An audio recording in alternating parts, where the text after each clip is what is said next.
سلام كمسك الختام.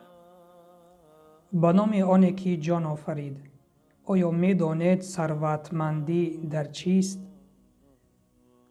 پیامبر اکرم صلی الله علیه و سلم فرمودند ثروتمندی در زیادی پول و مال نیست، ولکن ثروتمندی در قناعتمندی نفس است.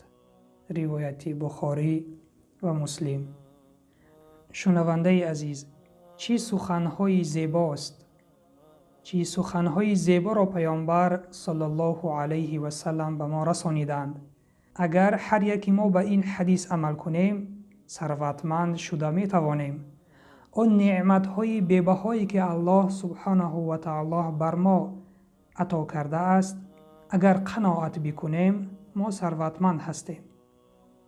پس خوش به حال شخصانی که به نعمت‌های داده پروردگار شکرگزاری می‌کنند. درس عبرت از این حدیث این است که به آن نعمت‌هایی که خداوند بر ما داده است، به آنها شکرگزاری بکنیم تا ثروتمند باشیم. و سلام بر آن شخصانی که راه هدایت را پیش گرفتند.